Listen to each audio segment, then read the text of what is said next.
السلام عليكم ورحمة الله وبركاته. الحمد لله رب العالمين، والصلاة والسلام على نبينا محمد وعلى آله وصحبه ومن تبعهم بإحسان إلى يوم الدين، وبعد. فعن أبي هريرة رضي الله عنه قال قال رسول الله صلى الله عليه وسلم: خير صفوف الرجال أولها وشرها آخرها وخير صفوف النساء آخرها وشرها أولها। সহিহ মুসলিমের হাদিস, হাদিস নম্বর 440। নবী করিম সাল্লাল্লাহু আলাইহি ওয়াসাল্লাম বলেছেন, সালাতে পুরুষদের সর্বোত্তম কাতার হচ্ছে প্রথম কাতার।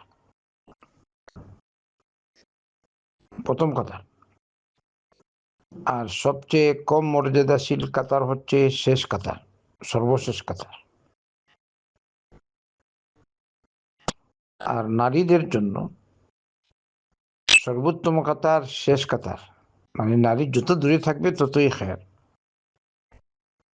আর প্রথম কাতার হচ্ছে কম মর্যাদাশীল, যত পিছনে থাকবে নারী ততই ভালো। আল্লাহ রাসূল সাল্লাল্লাহু আলাইহি ওয়াসাল্লামের সময়ে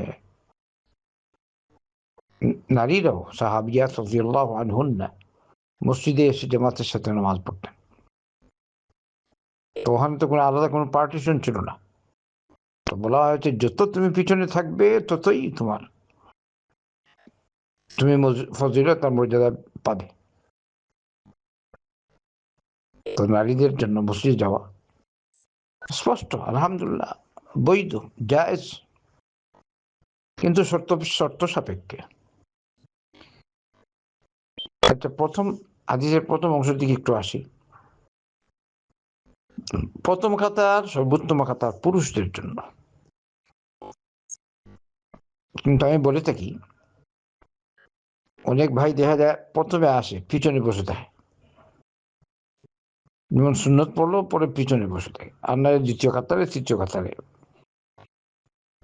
পরবর্তীতে লোক আসলো, পরে ওরা আগে চলে যায়। তো ফজিলত হচ্ছে প্রথম কাতারে সালাত পড়া, আগে প্রথম কাতারে যে ফজিলত, এইটা আপনি পাবেন না যদি আপনি দ্বিতীয় কাতারে পড়েন। হ্যাঁ, মসজিদে আগে যাওয়ার ফজিলত তো আছেই, ওইটা আলাদা। কিন্তু প্রথম কাতার হিসাবে সর্বোত্তম কাতার নবী করিম সাল্লাল্লাহু আলাইহি ওয়াসাল্লাম বলেছেন প্রথম কাতার। তো আমরা মসজিদে গেলে যারা যান, চেষ্টা করবেন প্রথম কাতারে, এবং ইমামের কাছে, যত কাছে হবেন ততই ফায়দা, ততই আপনার মর্যাদা বেশি।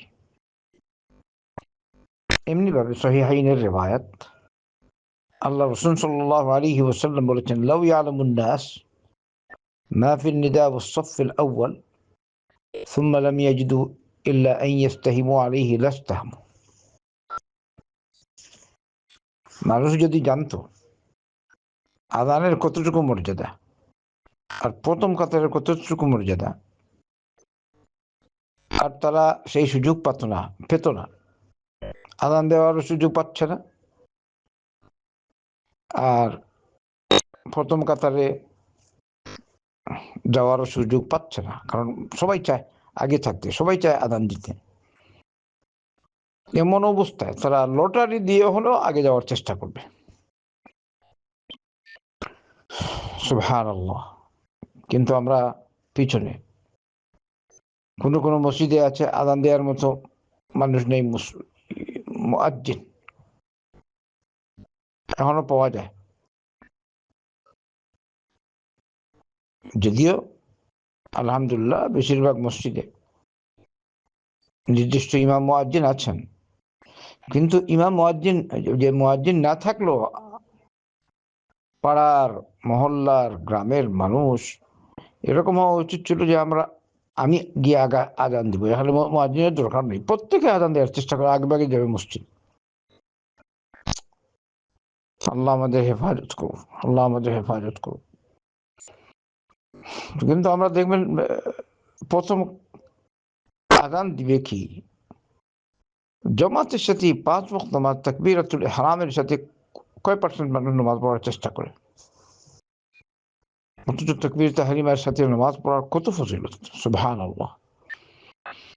তো এই হাদিসের প্রথম অংশে এটা সর্বোত্তম কাতার প্রথম কাতার, এইটা খেয়াল রাখবেন। আর নারীদের জন্য সর্বশেষ কাতার হচ্ছে উত্তম, যত দূরে থাকবেন। তো এর দ্বারা বোঝা গেল নারীরাও যদি মসজিদে যেতে চায় তাদেরকে যেতে দিবেন। মুহাম্মদ সাল্লাল্লাহু আলাইহি ওয়াসাল্লাম মানা করেছেন, লা তামনাউ ইমা আল্লাহি মাসাজিদ আল্লাহ, আল্লাহর বান্দীদেরকে মসজিদে আসতে তোমার বাধা দিবে না, তবে শর্ত সাপেক্ষে, যদি ওখানে পর্দা পুশিদার ব্যবস্থা থাকে। যেহেতু বর্তমান জমানায় ফিতনা ফসাদের সময়, মহিলাদের আলাদা ব্যবস্থাপনা, তাই তো অসুবিধা নেই যদি কোনো মহিলা যেতে চায়। কিন্তু মহিলাদের জন্য নিজ বাসায় সালাত পড়া উত্তম। বুয়ুতুহুন্না খায়রুন লাহুন্না, ওটা হলো জায়েজ না জায়েজের কথা, কিন্তু উত্তম সর্বোত্তম হলো নবী করিম সাল্লাল্লাহু আলাইহি ওয়াসাল্লামের ফরমান, সর্বোত্তম নারীদের জন্য সর্বোত্তম সালাত তার নিজ বাসায়। যত সংগোপনে সালাত পড়বে নারী ততই ভালো। আল্লাহ আমাদের সকলকে দিন বুঝার তৌফিক দান করুন, ইলমে শরঈ অর্জন করার তৌফিক দান করুন, আমল করার তৌফিক দান করুন। ওয়া সাল্লাল্লাহু ওয়া সাল্লাম আলা নবিয়িনা মুহাম্মাদিন ওয়া আলা আলিহি ওয়া সাহবিহি আজমাইন।